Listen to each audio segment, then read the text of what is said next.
Hi everyone, this is the Canny Couple.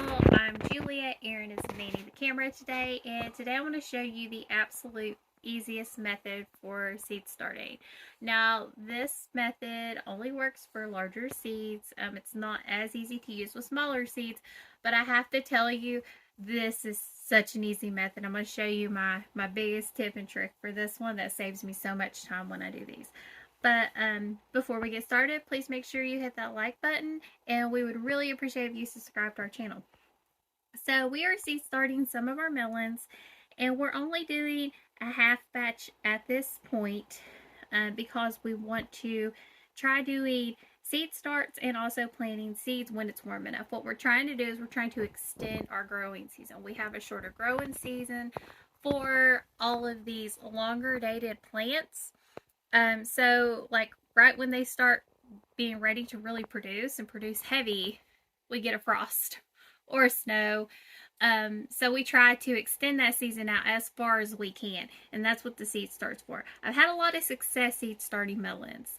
Last year we would have had much more success, but where we put them, they didn't do very good because they were under the shade cloth. This year we're making that adjustment, and we're hoping for a really good success rate and a lot of production. We had a lot of heavy production the year before with the seed starts, didn't we? Yes, definitely. It was massive. We actually couldn't keep up with it. So what we're doing is we're doing our melons. You can see I've already filled some here, and you'll see I have some sticks here. They are numbered. I'm trying a new system, and I'll tell you all if it works. But we had this Jenny Lynn melon, and one of the things we have done for everything but winter squashes, we've really tried to pare down our varieties. Unfortunately, I have a bit of a winter squash obsession. I do tend to like it. Erin likes it. We tend to overbuy on that. And you know, we love winter squash. But for the melons, we're really looking at really limiting, and we're trying to do smaller varieties. We have Yellow Doll, Early Girl, and a couple of others that are very lemon drop, smaller varieties. Right. Yes, nothing large. No, we don't do big melons. So this one only has a handful of seeds in it. So I'm not going to put 2 seeds per pot. I'm only going to do 1. But as you can see, for most of them, I did 2 seeds per pot.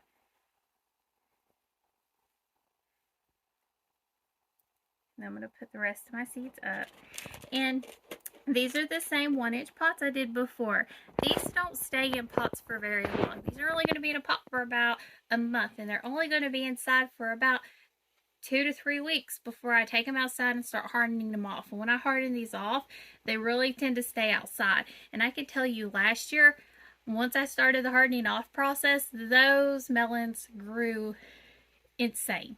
Like it went from 0 to 60 in a day or 2.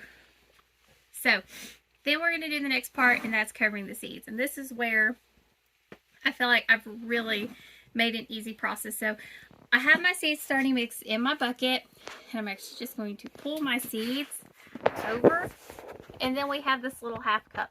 I have to say, when I first saw this thing, I thought it was the stupidest thing in the world. I was like, what are you going to use this for? But I have to tell you, for this, it's the best thing I've ever had.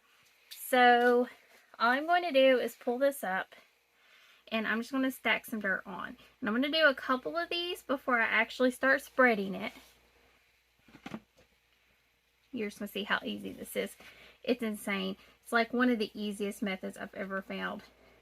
And I like to do it over the bucket. That's because it contains my mess.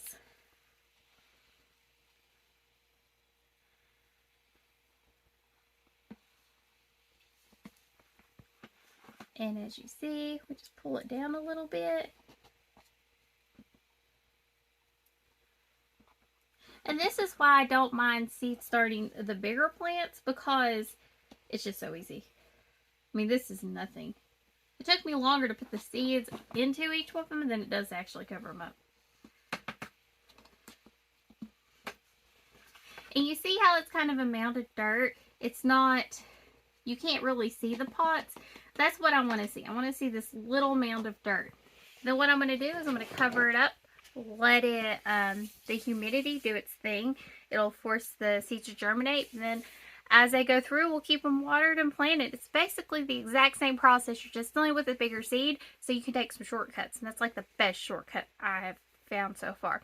I was putting them in, covering them gently, pushing them down. I started doing this and it saved me so much time. And that's all it is. Time is money. And for this worked just as well as doing it in any other way. So as always, thank you for joining us. Please make sure you check out our link tree where you see all of our other content. Sorry about that. And as always, thank you for joining us on the Canny Couple, where we work hard, live simple, and enjoy life. Have a wonderful day.